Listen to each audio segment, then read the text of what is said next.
be recorded.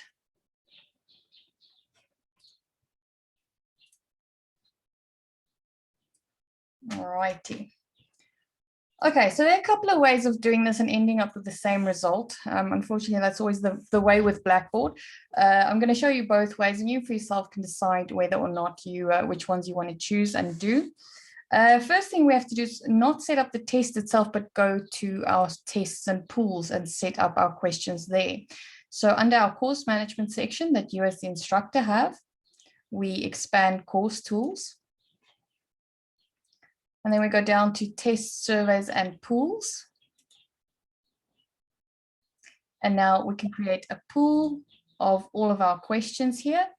And from here on out, it works exactly the same as it would have worked in a test. So we build the pool. And what a good thing to do is to divide your pool questions. Remember that all the questions in the pool need to be the same weight. So in other words, the same marks.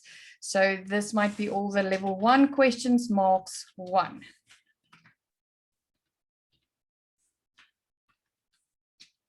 So all of these questions are going to be worth 1 mark, and they're all level 1 questions because I want to stack them together. So that's important to remember. I'm going to submit.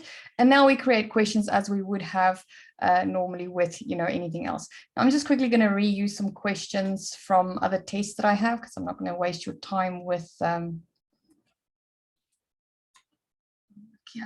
all right. So I'm just going to choose a bunch of questions here. And that is going to be my pool 1. And there they all are. This is my pool. Once you've done your pool and you're done with that, hit OK. And this is my 25 questions for pool 1, level 1, question marks 1. Now I'm going to do another one. I'm going to call this level 2 questions, and maybe they are worth 2 marks. I'm just going to do the same. I'm just going to go and find some questions.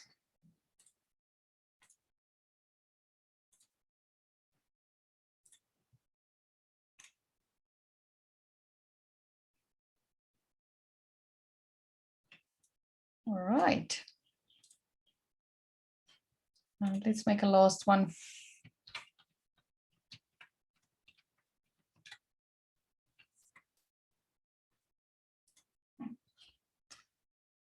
So these questions don't all necessarily have to be the same type of question. In other words, multiple choice or anything like that, but they do need to be the same difficulty level and the same point value. So always remember that if you have very long questions, and so that they are in their own pool. All right. Okay, now once you've created your pools, now you can either do that by uploading selecting old questions from old tests, or you can build a pool by creating test questions, one at a time. But once you're done, you'll have your pools here in pools, and then we can continue to the test. Right. So now I'm going to go to my content area where I create my tests. And this can be anywhere for you where you decide. I'm going to say assessments, test, and I'm going to create a new test. Now we call it whatever we call our tests. And you can put in your description and instructions as you always would have. And now instead of creating questions like we normally do in tests, we are now going to say reuse question. And this is what I was talking about. We have 2 types of ways of doing this. We can create question sets, and we can create random blocks. Now, basically, these 2 end up being the same thing, but there are minor differences. So I'm going to show you. Let's first create a question set. Now, when we click create question set, it's going to open this new window. And what I prefer question sets for is the fact that I can choose from tests, old tests as well. Whereas in a random block, you can only select from pools. Okay, but that's okay. We've already created a pool. But if we had old questions from other tests, we could have accessed them here as well. So if I want to, for instance, get questions from this test here, I can do so. Okay, I don't have to necessarily just have all my level 1 questions. So I can select my pool level 1 questions and also from old tests. So that's what I quite like about question sets. I'll show you now what the difference is with random blocks.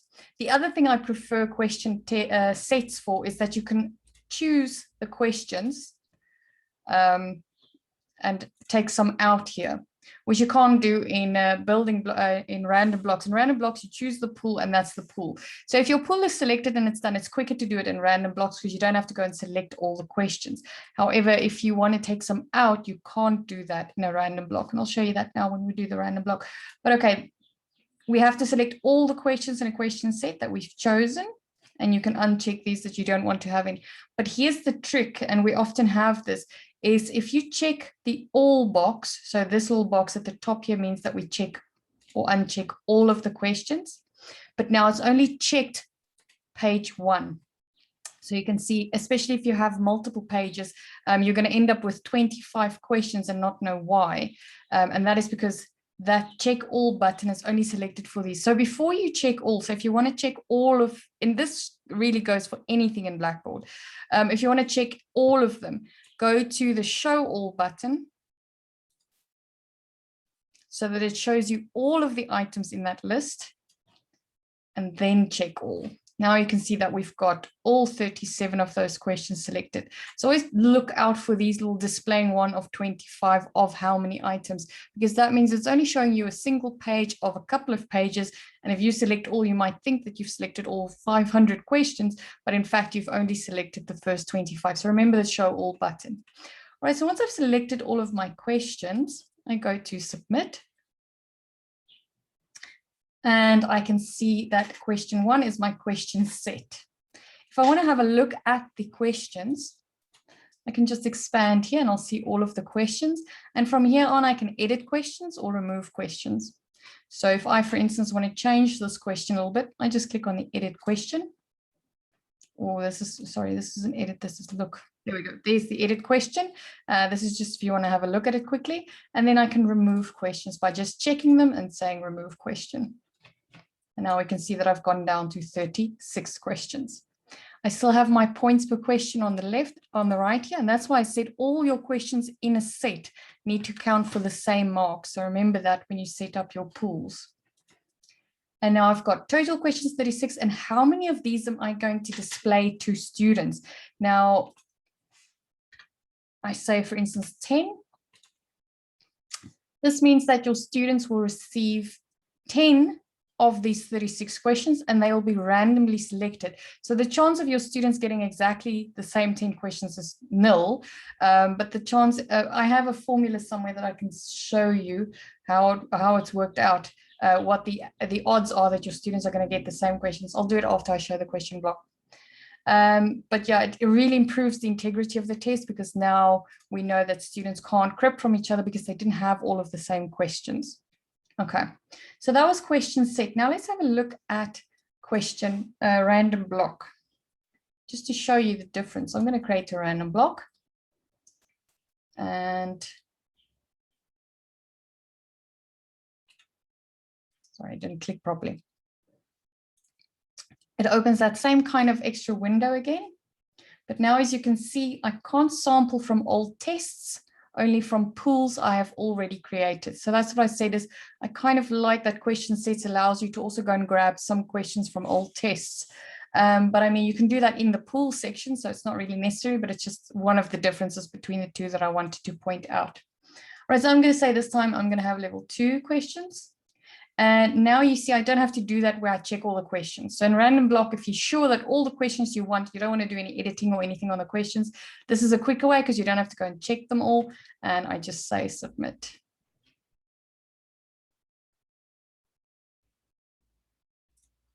Oh, apologies, what's going on here? Hello. For some reason it's not loading my pools now.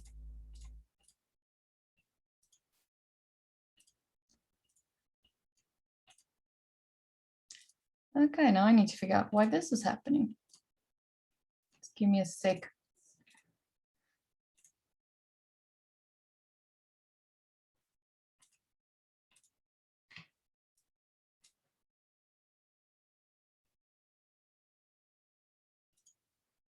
Okay, I think it's a bit slow for my pool. Let's just go out.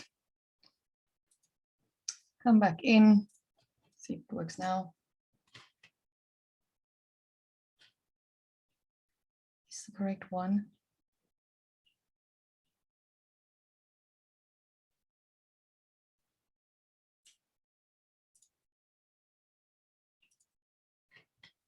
Okay, see, always happens during training, never happens when I'm doing it by my own, on my own. Let's have a look, see here. There is my level 2 pull, it looks fine.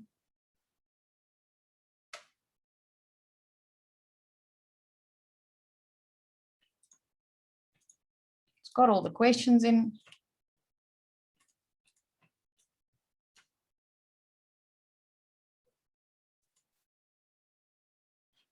That is really strange. All right, let's have a look again.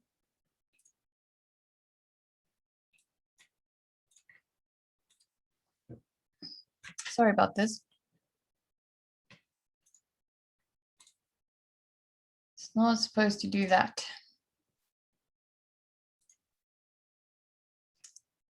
Okay, I'm going to move on. I'll have a look into this, why this is happening. But what is supposed to happen is I'm supposed to check the pool that I want to use and all the questions pop up the same way as with the others.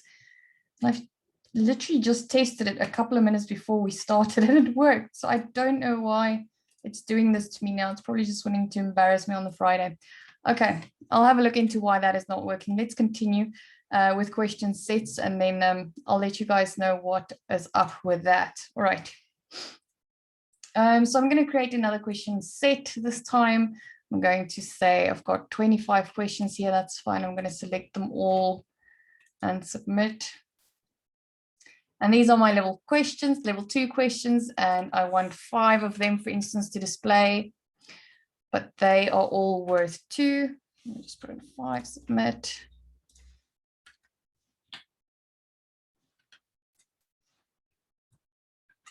And I can see I've got 15 questions on a total of 20, and I'm sampling them from this 36 and that 25. And you can keep doing this as long as you want. And what's also great is I can, let me just go and get that third one. You can even add questions that all the students will receive. So if I have my 3 question sets here, for instance,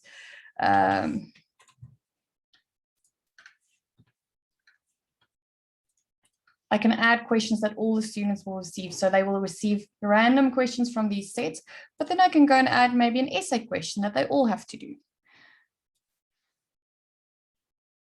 And we just put in our question.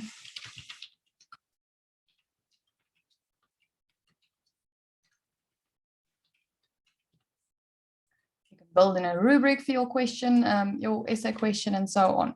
So that means that the students will all receive the essay question, which is going to be question 19 to them. It's going to be out of 10 points or however many you assign.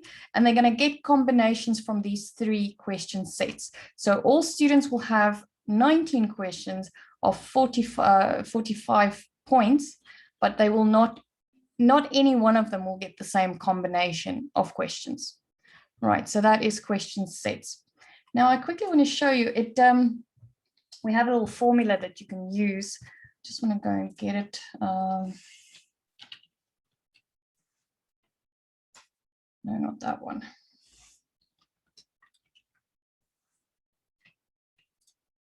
Okay, it's in my Teams. Just bear with me a second. While I'm looking for that document, please go ahead and ask any questions if you have any questions regarding question sets.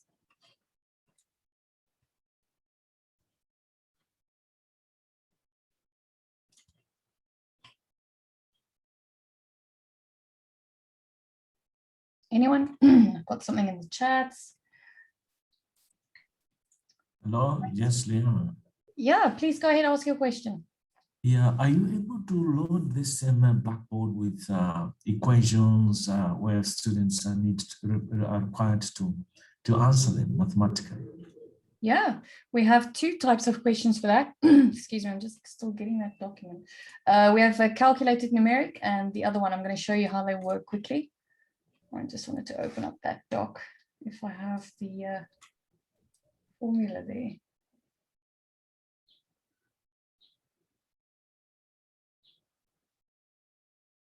All right, I've got the formula. Like, let's move on to that question.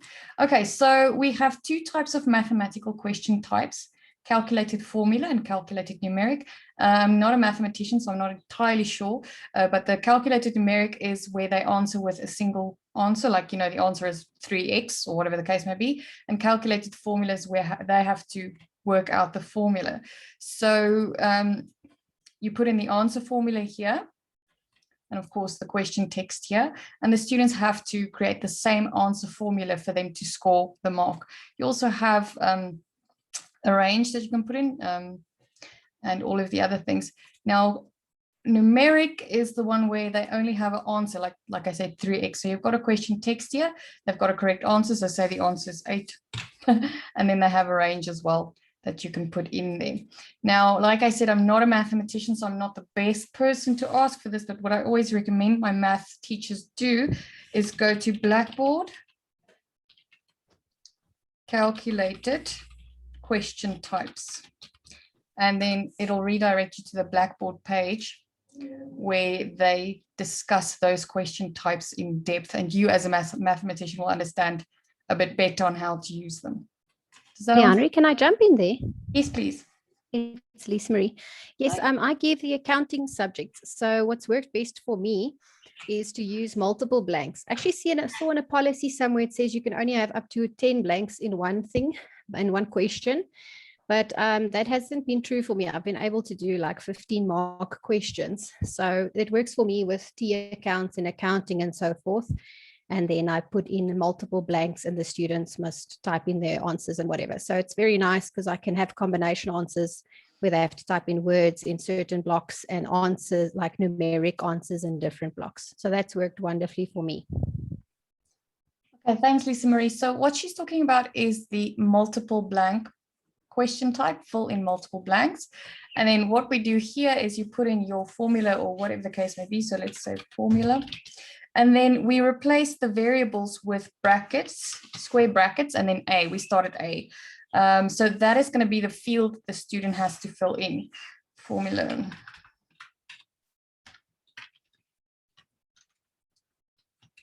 I really don't know anything about math. All right. And these can be, they don't have to be in separate lines. These can be all one sentence, and you just place your placeholders in between. And you can go all the way up to Z. I don't think there was a limit that I ever knew of. I've done with quite a few of them. Next. And then your placeholders, you put in what their answers is. So if A's answer is going to be, you know, 8, it's going to be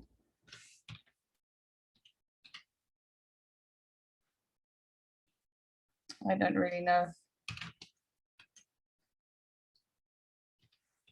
Or whatever the case may be, then you just put in your answers. And you can put in your symbols as well and whatnot. And then you can either choose to have an exact match so that it matches up that, or you can have more than one answer. So I can say this is the one correct answer, but maybe I will also allow, you know,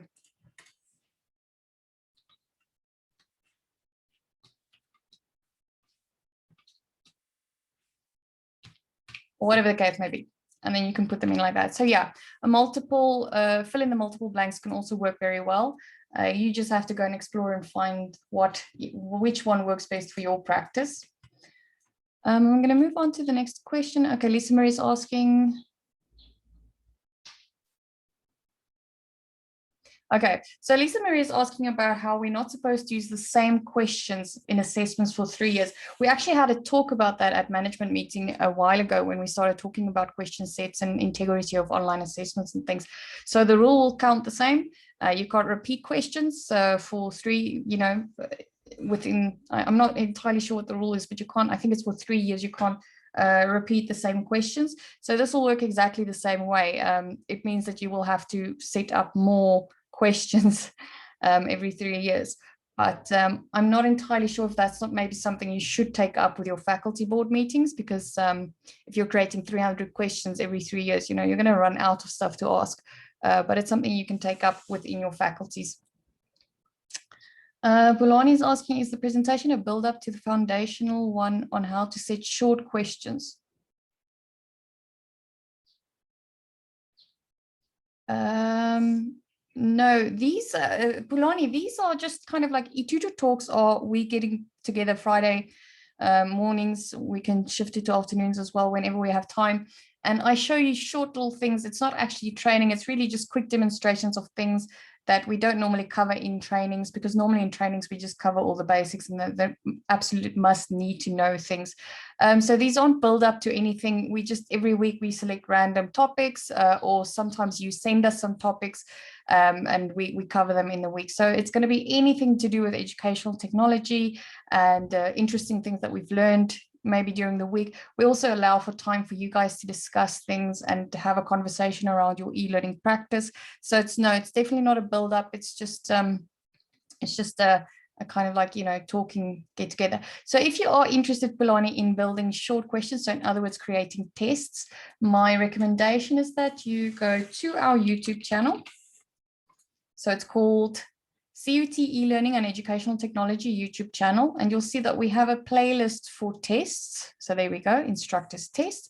And in this playlist, we have a create test video that shows you the first step, and it shows you how to create all of the test questions, and then the test options. So how to set up your test options, what everything means, etc., etc. So these two videos can really cover you for the basics of creating tests, very well. And then you can always just send me an email and ask, but these two videos should, do just fine for you if you haven't created tests before. Okay. Thank you, Leah. I just have Yeah, another. please go ahead. Yes, so when you have set your test right on eThuto or Blackboard, when it comes to, of course, you may also have a memo unloaded on it. How do you carry out marking? Because the students will obviously have to write all their answers right on the Blackboard. How do you carry out the marking? Okay, so it depends on your question types. There's only 3 question types that you as the instructor have to mark. All the other question types are marked automatically by the system. So here we have a list of all of our question types. The ones that you have to fill, put input into is essay. So this question type allows the students to write an essay or a large amount, a large document, and it gives them a text box within the test. File response is where the student responds with a file from their computer. So in other words, you can tell them upload your images from your day out here. I personally am not a big fan of file response. In this case, I would rather team up my test with an assignment, because in an assignment, you can upload multiple files and you can mark with annotated, on the PDF that the student can have, and you can also add a rubric. So I'm not a big fan of file response, but it is available. The last one is short answer. So again, your student gets a field box where they can answer a short description. So these will be for definitions. Everything else on this list, you as the instructor does not mark. The system does this automatically for you. So you indicate the required answers and the student answers, and the system, marks it accordingly. If you do have questions that need instructor input, they will all end up in your needs marking area. And if you have any tests, for instance, you just click on the student attempt and it will tell you all of the student's information. And you can see here that I've got a multiple choice question. The system has already marked that for me. All the multiple choice ones have already been marked for me. However, the essay type question, I as the instructor need to go and mark. So the student will have to have, they just put in one word there, that's just an example, and I go and put in how much the student got for that one and then submit. So it depends on the types of questions you ask. So yes, you can have to go and mark your tests if you had any of those 3 question types in there. If not, then they will be automatically marked and they go straight to the grade center. Does that answer your question? Yes, please. Thank you very much, Rihanna. Okay. Chris Lloyd is asking, is there a feature in eTuto that prevents repeating questions within 3 years? Nope, unfortunately not. We spoke about that too, Blackboard. It doesn't seem like something they feel they want to help us out with, but we are going to continue talks about that. However, your pools, so let's just go back to test pools and server. Oh, sorry, that's wikis. Your pools are dated, so at least you can kind of, if you keep up to date with your pools, you can keep track of these yourselves. But no, you can't see repetition of questions, unfortunately. Okay, any more questions? Anything you want to discuss? We can talk about something else. Okay, let me quickly show you that. I'm just going to copy this from this document.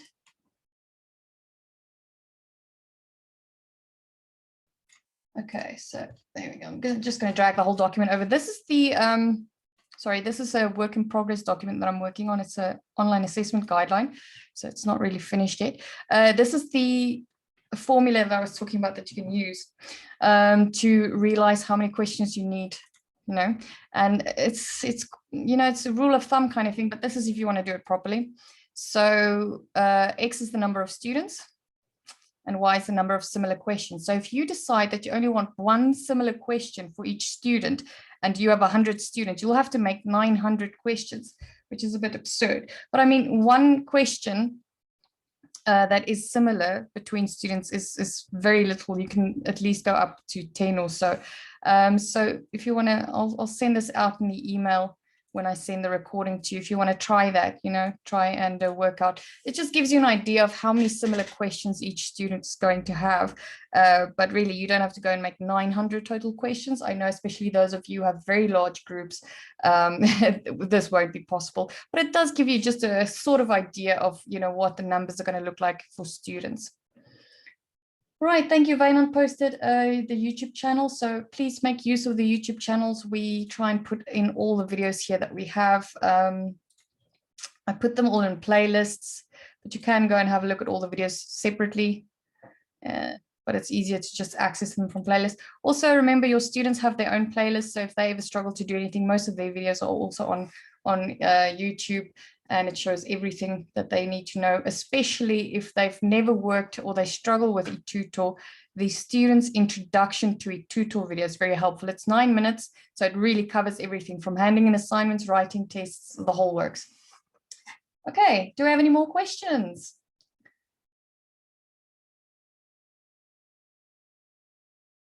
I've got the session open for another half an hour. I'm going to stop it here for those who are done. If you feel like you've got everything you wanted to out of today's session, you are welcome to leave and go start your weekend. Otherwise, you can hang back and ask me any questions if there are anything that you wanted me to show you. I'm also going to stop with the recording now. I'll send the recording on via email to all of you, so you can save it or spread it around.